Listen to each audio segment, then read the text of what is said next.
Welcome back. അപ്പോൾ നമ്മുടെ ഗുരുവായൂർ അമ്പലനട എന്നുള്ള മൂവി ഇന്ന് റിലീസായിട്ടുണ്ടായിരുന്നു. ഞാൻ എന്താ ഫസ്റ്റ് ഷോ കണ്ടത് ഇപ്പോൾ ഇറങ്ങിയതേ ഉള്ളൂ. ശരിക്കും ഞാൻ ഈ ഒരു സിനിമ എനിക്ക് ആദ്യത്തെ ദിവസം ഫസ്റ്റ് ഷോനെ കാണണമെന്ന് ഞാൻ വിചാരിക്കാൻ രണ്ട് റീസൺസ് ഉണ്ട് കേട്ടോ.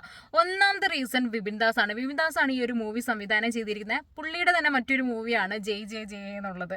അതറിയാലോ, നമുക്ക് എല്ലാവർക്കും ഭയങ്കരമായിട്ട് ഇഷ്ടപ്പെട്ടൊരു സിനിമയാണ്. എനിക്ക് പേഴ്സണലി ഞാൻ ഭയങ്കരമായിട്ട് സാറ്റിസ്ഫൈഡ് ആയതും ഞാൻ ഭയങ്കരമായിട്ട് ആസ്വദിച്ചൊരു മൂവിയാണ് ജയ് ജയ് ജയ്. സെക്കൻഡ് റീസൺ എന്ന് പറഞ്ഞു കഴിഞ്ഞാൽ ബേസിൽ ജോസഫിനെ കുറിച്ച് ഞാൻ കൂടുതൽ ഒന്നും പറയേണ്ട ആവശ്യമില്ല. പുള്ളി ഒരു ജനപ്രിയ നായകനായിട്ട് മാറിയിരിക്കുകയാണ്. പ്രത്യേകിച്ച് ഫാമിലി ഓഡിയൻസ് ഒക്കെ പുള്ളിയുടെ ആക്ടിങ് ആണെങ്കിലും കോമഡിയും കാര്യങ്ങളും എല്ലാം ഭയങ്കരമായിട്ട് നമുക്ക് ഇഷ്ടപ്പെടും.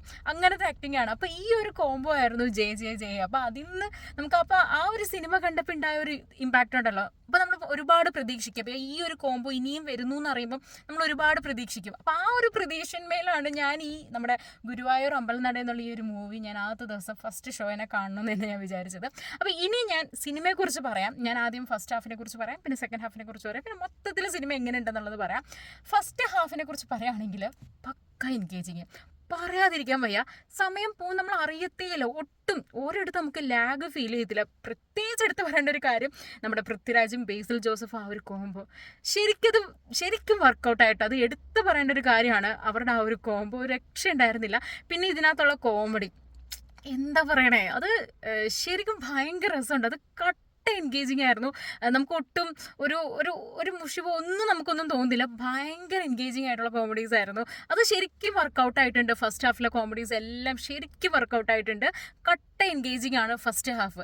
ഇനി സെക്കൻഡ് ഹാഫിനെ കുറിച്ച് പറയുകയാണെങ്കിൽ സെക്കൻഡ് ഹാഫും നമ്മൾ ഫസ്റ്റ് ഹാഫ് പറഞ്ഞ പോലെ തന്നെ പക്ക എൻഗേജിങ് ആയിരുന്നു. ഒട്ടും നമ്മൾ സമയം പോകുന്നതേ അറിയത്തില്ല.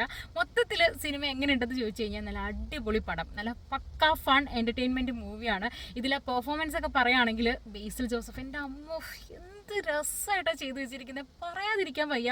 പുള്ളിയുടെ ആ ഒരു കോമഡി, പുള്ളിയുടെ ആ ഒരു മാനറിസം ഒക്കെ നമുക്ക് ശരിക്കും ഭയങ്കരമായിട്ട് ഒരു ജനപ്രിയ നായകനായിട്ട് മാറിയിരിക്കുകയാണ് നമ്മുടെ ബേസിൽ ജോസഫ്.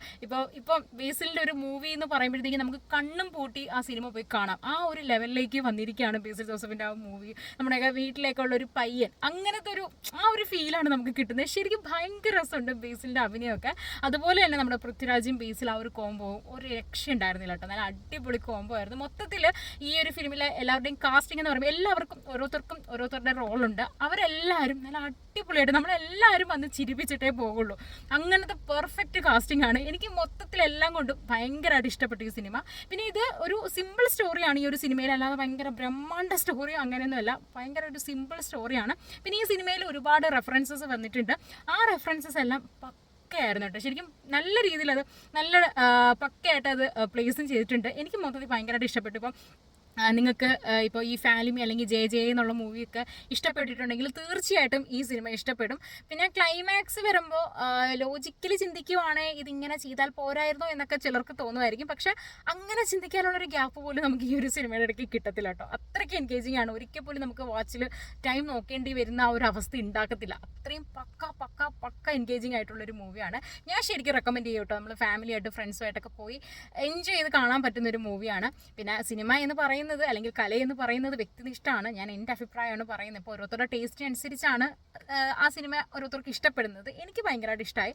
അപ്പം നിങ്ങളും സിനിമ കണ്ട് വിലയിരുത്തി നിങ്ങളുടെ അഭിപ്രായങ്ങൾ താഴെ കമൻറ്റ് സെക്ഷനിൽ അറിയിക്കുക. അപ്പോൾ നമുക്കിനി മറ്റൊരു വീഡിയോയിൽ കാണാം. അതുവരേക്കും ബൈ.